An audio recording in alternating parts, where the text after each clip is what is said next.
The Xbox is officially a dead brand. I don't really think there's a single reason at all to purchase an Xbox over all the other options there are out there to play video games. It's been like this for a while. The brand has been on life support for really the past decade straight. But recently, the nail has been hammered into the coffin because apparently with the whole tariff situation going on between America and other countries, amidst other things, it's not just the tariffs, it's also inflation, but it's also like the direction the gaming industry has been shifting in general over time. There's a lot of things going on with this, but the price of every single Xbox console and accessory has just skyrocketed. It is now $80 more expensive to buy an Xbox Series S, which was their affordable model, $100 more expensive to buy the base Xbox Series X, and all of their controllers are now being sold at $70 a pop. And on top of all of this, any first-party Xbox games that come out from here on forward are going to be priced at $80.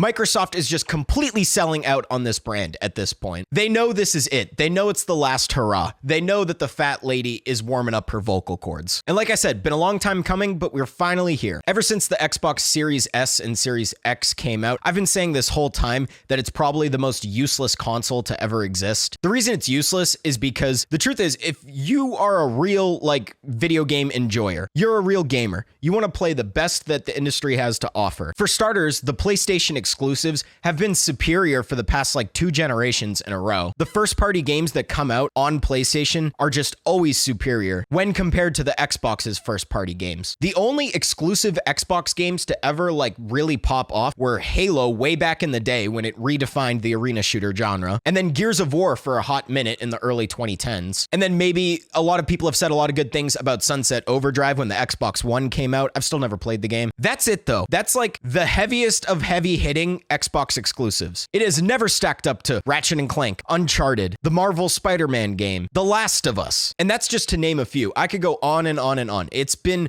well established for the longest time at this point. Sony's first-party games always hit. So apart from the fact it's usually just superior to have a gaming PC these days anyway compared to a console, if you were to buy a console, it makes the most sense to buy a PlayStation because then you can have all the PC games that you want, things like actual Java Minecraft, all of the hottest games on Steam like Schedule 1 that just came out, or the classics like Counter-Strike, League of Legends, Valorant. You get the best of having everything on PC, and then you get to play all of the banger exclusive games that come out on PlayStation for console. Where does Xbox fit into this equation at all? It just doesn't. The only reason to buy an Xbox would be if you're maybe trying to save a few $100 and you get the cheaper Series S version. But even then, it's difficult to justify because a game console is something that's built to last a solid minimum of 7 to possibly 10 years or more. So if you get all of these advantages to having a PlayStation over an Xbox, why wouldn't you just spend the extra few $100 if it's something that's going to last and you're probably going to use on a weekly, if not daily basis? And on top of all of this, all of the Xbox exclusive games have been coming out for Game Pass as well, which is also on PC. So even if you were worried about missing out on the exclusive first-party Xbox games, you can play all of them on a PC if you happen to have that as well. And you probably should want a PC if you're really into video games, even if you have a console. So if you're going to buy a console, just buy a fucking PlayStation. Already, it really wasn't worth it to save a few $100 getting the cheaper Series S. But now that the Series S is even more expensive, it's there's legitimately no reason to buy an Xbox, period, anymore. This price hike is just going to leave the Xbox brand completely dead in the water. 10 years ago, the console war used to be a lot more heated because multi-platform, multiplayer games weren't really a thing. If you bought an Xbox or you bought a PlayStation, you can only play with friends who had that same console. But with multi-platform becoming the norm and all of the best exclusive games coming out for PlayStation anyway, and all potential exclusive Xbox games are being released on PC through Game Pass, the Series S and Series X just have no reason to exist at all. If you told me 10 years ago that the Xbox was going to completely fizzle out, I don't know if I would have believed you, because during the 6th generation of consoles, the PS3 and the 360 era, Microsoft absolutely dominated. Everyone had an Xbox. And it seems like since then, they've just been shooting themselves in the foot repeatedly. Microsoft is notorious for buying out other game studios,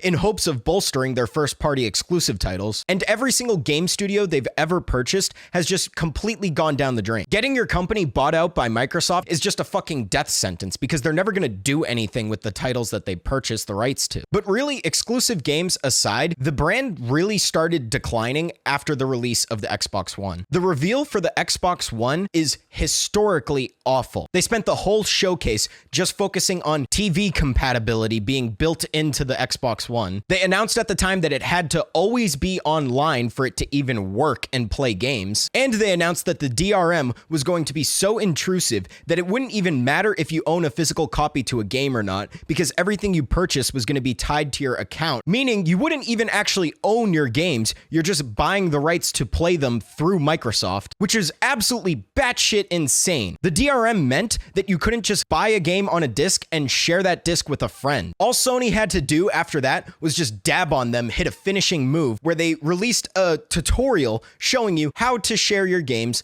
on PlayStation. This is how you share your games on PS4.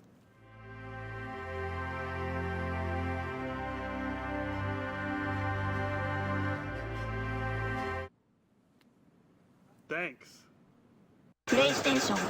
Absolute god tier roast, rare corporate roasting W. That one video absolutely has demolished the Xbox brand just over 10 years later. Xbox has never recovered from this moment. It's only been downhill since then. After this ad came out for PlayStation, they immediately had to walk back everything with the predatory DRM, but it was too late. They already started to alienate their customer base because there wasn't a focus on the Xbox being this gaming machine anymore. They wanted to turn it into an entertainment console. Microsoft is so concerned with being able to insert themselves in like every area of tech that you use on a day-to-day basis. Kind of like what Apple does, where they make everything fucking proprietary and you need to buy like every Apple product that only works and communicates with each other so that way Apple can charge you for literally like everything that you do with technology. Microsoft has been trying to pull that shit for a while and it's never landed. I think the problem is that Microsoft is just a really soulless company. They're very like anti-creativity.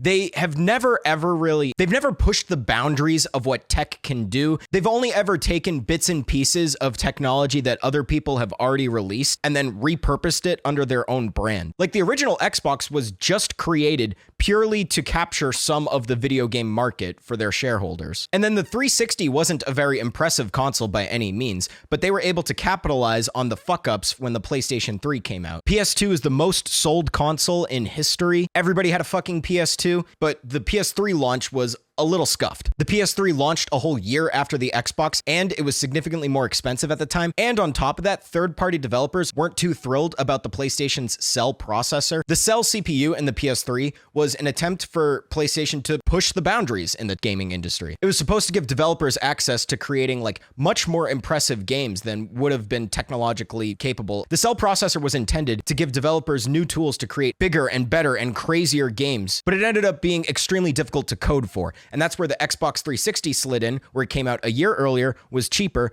and the architecture was much more similar to a PC, so it was easier to develop games for. And Microsoft took that massive advantage that they swept out underneath from Sony during the 6th generation and completely fucking fumbled the bag with the Xbox One. And here we are, where the Xbox brand is just a soulless, money-grubbing, low-value brand that I would consider to be a total waste of money, especially after these price hikes. Just build a PC. It's not that difficult to do. It's kind of like putting together a Lego set made for adults. And honestly, it's surprisingly cheaper than people would think. A lot of people think you need to spend thousands of dollars to get a decent gaming PC. Not true at all. You could build a very solid one for $400 or potentially less if you're able to get some good deals on certain parts. And if you want a console and you want to play the best games out there at your disposal, get a PlayStation.